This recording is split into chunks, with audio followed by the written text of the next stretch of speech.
कहा जाता है कि उज्जैन नगरी में सम्राट विक्रमादित्य का राज्य था। उनका राज धर्म, न्याय और सत्य की नींव पर टिका हुआ था। हर दिन न्याय सभा में दूर दूर से लोग अपनी समस्याएं लेकर आते और राजा विक्रमादित्य सबको निष्पक्ष न्याय देते। लेकिन इस बार कहानी शुरू होती है रानी अबोल्दे से। रानी अपनी न्यायप्रियता और दृढ़ संकल्प के लिए जानी जाती थी। उनका मानना था कि राजा और रानी का कर्तव्य केवल राज चलाना नहीं, बल्कि धर्म और सत्य की रक्षा करना भी है। राजधानी के बाहर चार मित्र रहते थे। एक, गुरुभक्त आनंद, धर्म पर अडिग रहने वाला। दो, वीरेंद्र, पराक्रमी लेकिन कभी कभी क्रोधी। तीन, सत्यपाल, सच्चाई का भक्त। चार, माधव, प्रेम और करुणा से भरा हुआ। एक दिन उन्हें एक अद्भुत पुतला मिला। उस पुतले के मुख से आवाज आई, मेरे भीतर कोई रहस्य छुपा है, लेकिन मुझे प्राप्त करने के लिए तुम्हें रानी अबोल्दे की चार शर्तें पूरी करनी होंगी। वे चारों मित्र पुतले को लेकर महल पहुंचे। रानी अबोल्दे ने उन्हें देखकर कहा, यह पुतला साधारण नहीं है। इसके द्वारा धर्म, सत्य और प्रेम की परीक्षा ली जाएगी, लेकिन इसके लिए तुम्हें मेरी चार शर्तें माननी होंगी। एक, पहली शर्त, तुम में से कोई भी झूठ नहीं बोलेगा। दूसरी शर्त, सच्चा मित्र वही कहलाएगा जो दूसरों की गलती को भी साहस से सामने रखे। तीसरी शर्त, प्रेम वही है जो बलिदान से परखा जाए। चौथी शर्त, अंत में तुम्हें यह सिद्ध करना होगा कि न्याय के सामने व्यक्तिगत संबंध भी छोटे हैं।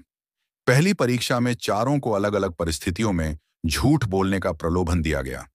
वीरेंद्र से कहा गया कि यदि वह झूठ बोलेगा तो उसे राज्य का सेनापति बना दिया जाएगा, लेकिन उसने साफ इनकार कर दिया। आनंद को धन का लालच दिया गया, पर उसने धर्म को प्राथमिकता दी। दूसरी शर्त में उन्हें एक दूसरे की गलतियों को उजागर करना था।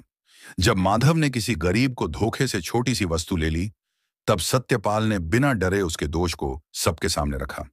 तीसरी परीक्षा प्रेम की थी। माधव ने अपनी प्रिय वस्तु और अपनी सबसे प्यारी चीज तक का त्याग कर दिया, यह सिद्ध करने के लिए कि सच्चा प्रेम स्वार्थ रहित होता है।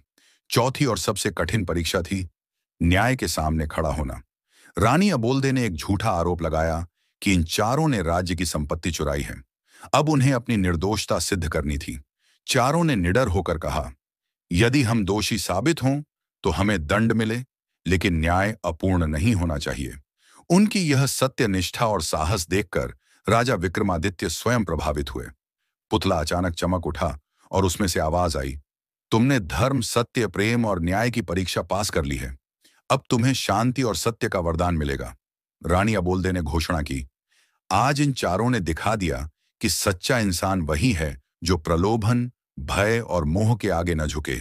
यही जीवन का सबसे बड़ा धर्म है। राजा विक्रमादित्य ने भी कहा, रानी का न्याय ही अंतिम है। मैं इसे स्वीकार करता हूं। आज से यह कहानी पीढ़ियों को याद दिलाएगी कि धर्म और सत्य पर चलने से ही हमें शांति मिलती है और न्याय सबसे ऊपर है, चाहे सामने अपना ही क्यों ना हो। और इस तरह रानी अबोल्दे की चारों शर्तें पूरी हुईं। राजा विक्रमादित्य ने स्वयं स्वीकार किया कि धर्म और न्याय ही राजसत्ता की सबसे बड़ी शक्ति है। चारों मित्रों ने यह सिद्ध किया कि सच्चाई और त्याग से बढ़कर कुछ नहीं होता। यह कथा हमें यह सिखाती है कि झूठ से मिली सफलता क्षणिक है, लेकिन सत्य से मिला सम्मान शाश्वत होता है। मित्रता तभी सच्ची है जब हम एक दूसरे की गलतियों पर भी साहस से बोलें। प्रेम का अर्थ केवल पाना नहीं, बल्कि त्याग करना है। और न्याय हमेशा सबसे ऊपर होता है, चाहे सामने अपना ही क्यों ना हो। इसलिए जीवन में चाहे कितनी भी कठिनाइयां क्यों ना आए, धर्म, सत्य और न्याय की राह पर चलना ही सच्ची विजय है। यही चार शर्तें ही असली जीवन का आधार हैं। दोस्तों, अगर आपको यह कथा प्रेरणादायक लगी हो तो इसे लाइक और शेयर जरूर कीजिए और कमेंट में लिखिए, आपके जीवन में कौन सी शर्त सबसे महत्वपूर्ण है, सत्य, प्रेम, धर्म या न्याय। ऐसी ही और अद्भुत कहानियां देखने के लिए चैनल को सब्सक्राइब करना न भूलें।